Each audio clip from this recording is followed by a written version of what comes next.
This is Tim McLaughlin with a few minutes of Erie, Pennsylvania history. Don't give up the ship.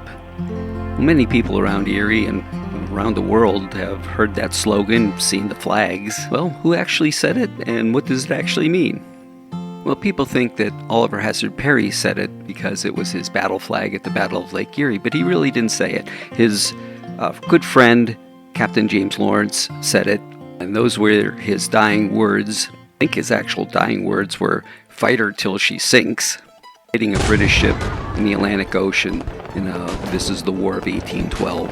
Fast forward to Erie, Pennsylvania in the summer of 1813, and they're building the ships for Oliver Hazard Perry.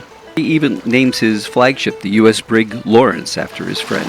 So a special flag is made for him, a battle flag that says, "Don't give up the ship."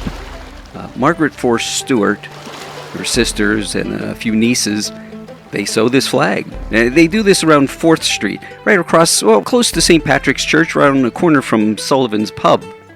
My neighbor down the street is related to the Forsters, very women that sewed this flag. A nice historical marker if you go down there that tells all about that. So Oliver Hazard Perry wins the Battle of Lake Erie, and what does he do with all these flags? He has a bunch of U.S. flags. He also has the captured British flags. They all get sent to Washington, D.C. 1849, President Polk, he orders all the trophy flags captured by the American fleet there in the Battle of Lake Erie, and he sends them to the Naval School in Annapolis. It's actually truly amazing that this piece of wool, the "Don't Give Up the Ship" flag, actually survived for 200 years. It was pretty much abused. It was draped over a balcony railing. It was displayed up on the ceiling. It was nailed to a piece of plywood. It was placed near a window that faced east so that all the sun could come in and bake it. Perry's historic flag, it had been at the Naval Academy in Annapolis, Maryland. It was there for over 150 years. In 2002, it's sent to Albany, New York for conservation.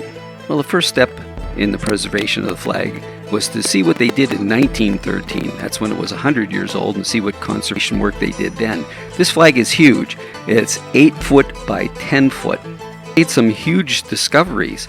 Well, discovery number one was the conservation efforts that they did in 1913. Well, we were just looking at the flag, but it was actually sandwiched between materials. So we were looking at the flag. It was basically in a bag it was cut out so you could still see the letters that said "Don't give up the ship." Well, discovery number two is the flag looks black and not navy blue. So it's a fine, undyed black wool, which has a natural kind of dark brown black color. They have also noticed that there is no apostrophe in the contraction "don't," as in "don't give up the ship." Well, they didn't find that there was any evidence that there was an apostrophe. There's lack of consistent usage in history of the apostrophe, but that's another story. The genuine flag with its famous saying has finally been conserved. Be seen on permanent display in Preble Hall in the Naval Academy Museum in Annapolis. There's also a replica down at the Erie Maritime Museum. Well, with these latest conservation efforts, Perry's iconic flag hopefully will last another 200 years and inspire thousands more with Captain Lawrence's legendary quote, "Don't give up the ship." And that, my friends, was just a few minutes of Erie history. This is your history guy, Tim McLaughlin.